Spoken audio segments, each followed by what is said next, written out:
have to Oh yeah, do you want me to make you tinapay? My specialty, sugar and creamer. Sige, patikim nga ako niyang special tinapay mo. Sige po, kuya. Bread. We get a piece of tissue to flatten the bread. Some sugar, like that. Let's take the creamer. And we put in the microwave for 10 to 15 seconds. 1, 2, 3, 4, 5, Ang bilis 6, mo magbilang. 7. Lamera to. 15 ba yun? 16 yun. Oh my gosh! This is my time to shine, Fiang. And then we will fold Ang it. baho ng kamay mo, Jared. Wag mo nang... Be quiet. Kuya, pabida ang mga housemates. Jared, tama na yan. Sobrang tamis na. Fiang, wala akong pake.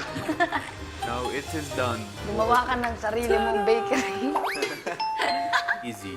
Jared, it's my turn to shine. Itong pabida mong housemate. Wala kang pakialam. Pabida ka din. How long do you put it in the microwave for? Hindi mo kailangan ng specific time. Di tulad nung isa, papbida. Ikaw pabida. You know what it tastes like? Ice cream is ice cream. And it's all gone. Kuya, which one is better? Kuya, ito mas madiabetes to. Ito hindi. Wala tong sugar. This is burnt. I'm burned! It smells burnt. Ilang saglit pa, the Pinoy bread battle is on!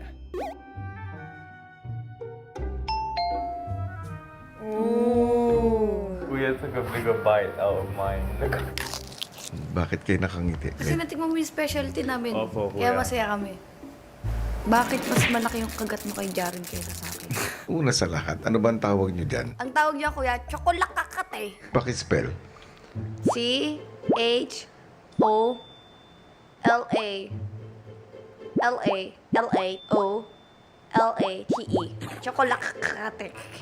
Hirap naman bigkasin yan. Diba? Unique nga kasi siya. Kaya ang hirap din palang kagatin. Mine is a sweet roll. O, sa tingin nyo, alin dyan ang mas masarap? Sa akin po, kuya. Akin, kasi it has vitamin A to Z, antioxidant, anti-aging, it has glutathione. Pinaka-importante sa lahat, hindi ka magkakadiabetes dyan. It's much softer. Ito po bato. That's why her teeth chipped earlier. Because Sira yung ngipin ko. Wala akong kinayang matigas, hindi ko alam bakit natanggal eh. Kaya mo pala pinatikim sa akin. Para sa Pinoy Bread Battle sa pagitan ni Fiang at ni Jaren, ang panalo ay kayong pareho. It's a tie. Yung isa, masarap, pero nakakabasag ng ngipin. Yung isa, masarap, pero parang nakakabulok ng ngipin sa tamis. Sabi ko naman. So, it's a tie. Thank you, kuya. I basically won. He just didn't want to say to me. Wala akong pakialam. Sa sumunod na araw, kakaibang vibe naman ang gumising sa housemates. Oh, best friend. That's my best friend. When I heard the wake-up call, first thing I thought about was, now there's 8 of us. Akala ko nananaginip pa ako pero it's actually real.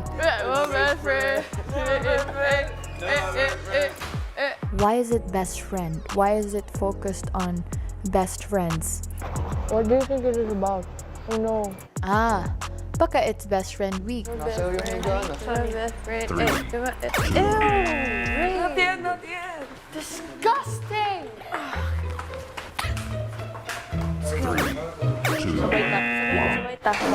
Oh my! Parang barko! Grabe naman kayo sa friendship goals. Lakas, ha? Sa pagpapatuloy naman ng araw, nakilala ng housemates ang mga susunod na nominadong sina Fiang, Kai at first-time nominado na si Jaren. Gustong kong manatili dito until the end. I have to step up. Lumiliit na kami. Ganito pala yung feeling. I will definitely cherish every moment in case I am the one who leaves. Feels weird because there's a chance I'm I can leave. Bilang isang malapit na kaibigan ko dito sa loob ng bahay niyo po, kuya, syempre, malulungkot po ako, kuya, pag siya po yung maalis, so yun po. Wala nga yung jacket ko na yun. Sa girls. Okay. Relax ka lang. Masamang ramo ka naman. Masamang ramo, matagal. Malagas. Malaki ho yung naging parte ho sa akin ni Piang para maging masaya ho sa pang-araw-araw kong buhay dito, kuya. I'm gonna make this week the best of my life. This is my week. I'm just gonna, you know, pray every day po. She's gonna stay. You're staying. We're gonna make the most out of this week po, kuya. As much as I feel like she's really gonna stay. Meron talagang chance she's not, di ba? Dahil nga ilang buwan na rin ang housemate sa loob ng bahay ni Kuya, talaga namang nararamdaman na nila na iilan na lang ang natitira sa kanila. Sa panibagong linggo, ano nga ba ang mananaig sa kanilang mga puso? Paano nga ba maapektuhan ang kanilang mas tumitibay na pagkakaibigan at mas lumalalim na samahan, lalo na kung magiging magkaparehas ang BFF sa loob ng bahay ni Kuya? Sino nga ba ang best friend nila doon?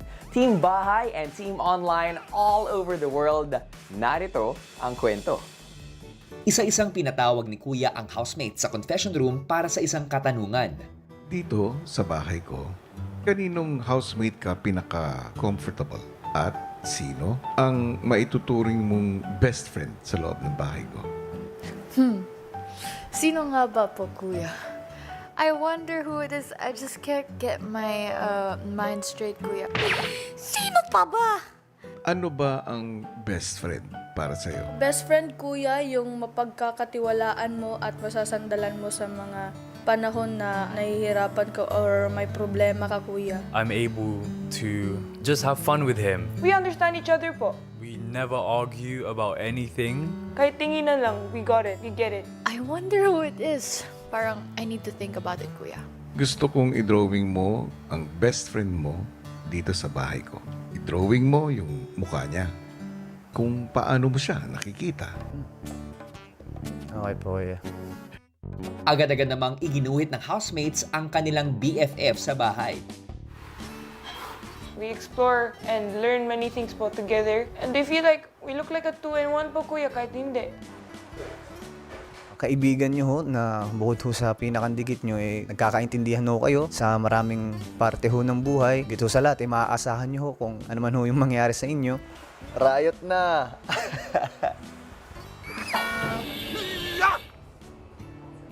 Kusa ka na lang napapasaya ng kaibigan. Malungkot man yung araw o masaya, kuya, nandun pa rin siya para sa'yo, kuya. Every time na down ako, parang siya yung masasandalan ko, ganun. He reminds me of all my best friends in London, Kuya. A combination, all the personalities and all the great aspects of my best friends in London. Kuya, it was just destiny. Like, I didn't even force anything to happen. None of us did. It was just the vibe. Her vibe, my vibe. It just... Feeling artist. Parang pag tumatabi po ako sa kanya, kuya, or hinahag ko po siya, parang nakakawala po ng kuya, pagod or isip-isip po, kuya.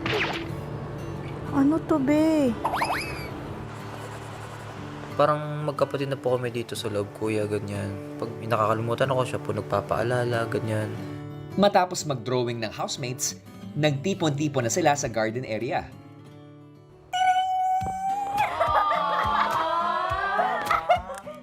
Yung best friend ko, mahilig kumain ng tinapay. Tapos mahilig magpatawa.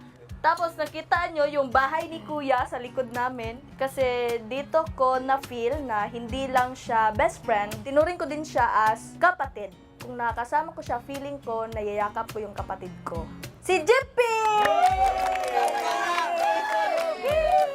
May mga problema po ako, ganun. Sa kanya rin po ako nagsasabi, ganyan. Lagi niyang sinasabi sa akin na, JP, kung ano mang mangyari, sabi niya, ha, mag-iingat ka dito, sabi niya. Si JP naman ang sunod na nagbahagi. Panabang. Okay, ako naman. Huwag muna.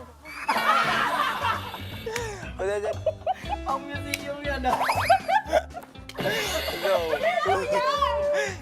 Go. Itong best friend ko, hindi ko lang siya best friend. Para ko na rin siyang nakakatandang kapatid. Para ko na rin siyang ate. Masayahin, magaling kumanta. O pag natawa siya, may housemate tayo. Lagi may housemate. Housemate ba yan? Sabay-sabay tayo. 1, 2, 3. Ate Colette. Hindi ako, kuya. Hindi yun ako. Alam ko, kuya, hindi yun Charot. Bakit ganon ang muka? Ang ngipin, napakalaki. Matapos si JP, nagbahagi na rin si Kai.